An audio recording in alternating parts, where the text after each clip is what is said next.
Wild. Don't know if it's good for pickleball, if it's not. I assume that it is, but I'm a little worried. I'm a little scared. And I just really don't know what to think. I think there's a lot of players out there that are kind of in the same boat. Like I said, I think it's good for pickleball, but tough to tell.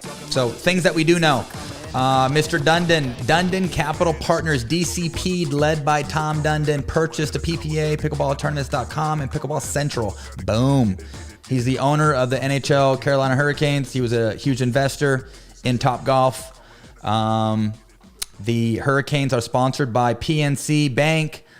What was that stupid? Lenovo. Lenovo, Invisalign, and other local sponsors. The connections could bring large sponsors like these to pickleball, which is huge. We all obviously see that, but it's going to be interesting to see where it goes. Mr. Pardo will stay on and help run the league for the next couple of years.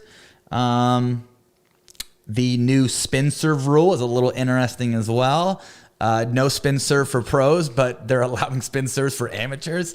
Do they think that amateurs are able to handle returns better? Because if you've seen me this last year return against Zane or anybody else that had some junk on their serve, I was probably only making half of my returns. I need to get Zane to teach something me. to note there. According to according to No Man's Land blog, the PPA has secured and signed 22 of the top players to exclusively play for the PPA, and that article came out on January 1st. I'm gonna have my wife touch on the APP and all that jazz. Okay. On their APP. So to the pickleball community, I'm thrilled to announce that the Association of Pickleball Professionals is entering into a strategic partnerships that will profoundly enhance the APP's reach and business model and result in the largest tour in pickleball history. The 2022 APP Tour, with 32 scheduled domestic and international stops, will offer nearly $2 million in prize money, increase professional player stipends, and will be hosted at some of the country's best and most historic venues, while keeping with its voice of reaching all regions in the U.S. It's important to note that the APP Tour will continue to be the most professional and welcoming in the country and will not require any exclusive commitments from participants. Dun, dun, dun. The formal announcement will be made at the conclusion of our season-ending APP Masters Tour stop in Boca Raton, Florida, January 18th through 23rd. We're excited to continue growing our incomparable sport with elevating the prestige and financial opportunities for both amateurs and our deserving pickleball professionals. Until then, I wish you a wonderful New Year, health, and great success on the courts. Warmly, Ken Herman, founder of the APP.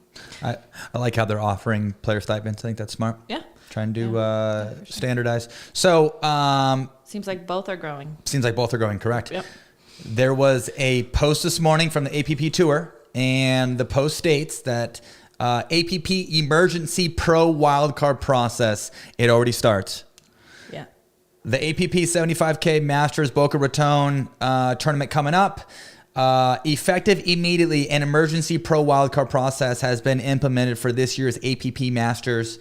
Effective immediately, based on the recently signed contracted pros forced to withdraw from this year's season-ending championships. It's wild, and it's pretty quick for that all to start. There has been a severe impact on the pros that were dropped and now have no other partners that were APP qualified, having made flight, hotel, and commitments months out.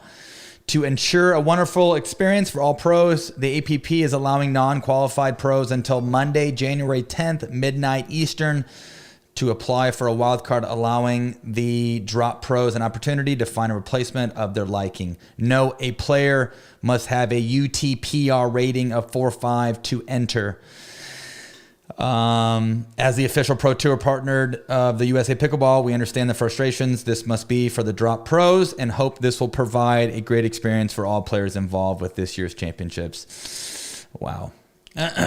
So, what's your take? I would say, I guess it's just the first ripple effect from signing. So we've all kind of wondered what all is going to take place, or how it's going to roll, or how long it's going to take. We talked about the parallels between some of these situations and consolidating tours, similar to Frisbee golf. I think that Dean pointed that out. Yeah. It took them 5 years, I think, to negotiate and figure out what was going where, and really get to a point where then they could announce a partnership.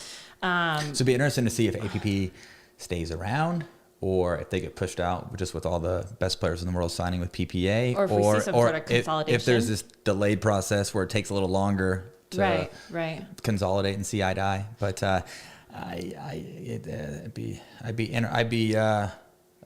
think it's more likely that APP gets pushed out, and from what it sounds like Tom Dundon is trying to set this standard with any organization, any event, any tour that wants to run tournaments, and this standard would represent that each or pro players get the same appearance fee. There's the same prize pool payout for select tournaments, whether they're tier 1s, tier 2s, tier 3s, but there's this standardized way of taking care of the pros, same resources, same perks at tournaments.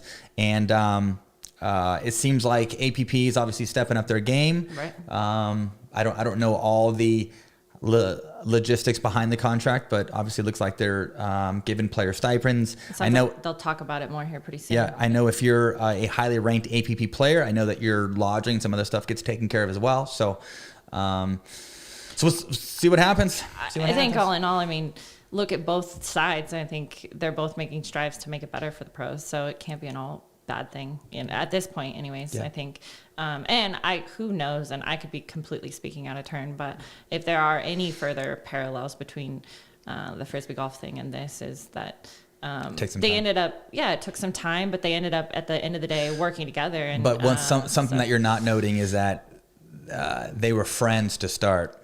And they knew one day they were going to form into one tour, one organization. Yeah, and one existed way before the other one. APP and PPA had a much different start, if you know what I mean. Yeah. But that was kind of a piss war. Yeah, but I think we'll see. I guess we'll all see. I think by the end of January, I think Connor was on a Kitchen interview and said something about after January 15th they'll have some more clarity and have some more announcement. Sounds by Ken Herman's message somewhere. Yeah, after that tour, after the 23rd of January. PPA is January 15th. APP is after the Masters, Boca Raton, which is the 23rd. Right. So we'll be holding our breaths. By the end of January, we'll have a lot more answers.